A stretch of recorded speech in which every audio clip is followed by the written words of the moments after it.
તો સમાચારમાં આગળ વાત કરીશું વડોદરાની। તો વડોદરામાં વીએમસીના 59 કર્મચારીઓની નિમણૂક કરવામાં આવી છે, જ્યાં 39 કર્મચારીઓને નિમણૂક પત્ર એનાયત કરવામાં આવ્યા છે।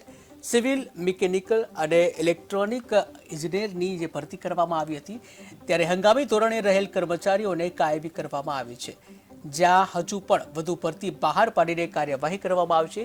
ત્યારે આવકનો સ્ત્રોત ઊભો કરવા બોન્ડ બહાર પાડવામાં આવશે, જ્યાં પાલિકો યલો અને બ્લુ બોન્ડ બહાર પાડશે।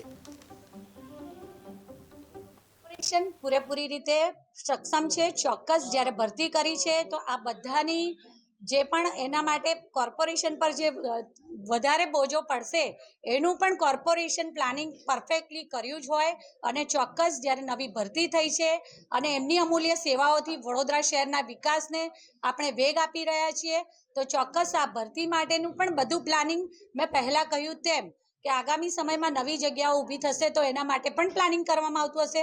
ત્યારે કોઈ પણ ભરતી કરવામાં આવતી હોય તો ચોક્કસ એના માટે પણ પ્રી મેનેજમેન્ટ, પોસ્ટ મેનેજમેન્ટ બધું જ કરવામાં આવ્યું હોય, એ પછી વહીવટી પાંખ હોય કે ચૂંટાયેલી પાંખ હોય, બધા સાથે મળી અને દરેકે દરેક કોઈ પણ ડિસિઝન લેતા પહેલા એના આગળ પાછળના બધા જ પાસાઓનો વિચાર કરવામાં આવ્યો જ હોય છે। આજે માન્ય mayor Shri, deputy mayor Shri, standing કમિટીના ચેરમેન શ્રી, પક્ષના નેતા અને અમારા વહીવટી પાંખના અધિકારીઓ એમની હાજરીમાં 59 જેટલા આસિસ્ટન્ટ એન્જિનિયર અને એડિશનલ આસિસ્ટન્ટ એન્જિનિયર એમના નિમણૂક પત્ર જે છે એનો વિતરણનો કાર્યક્રમ અહીંયા હતો અને આજે ફોર્મલી બધા અમારા કોર્પોરેશનમાં જોડાયા છે।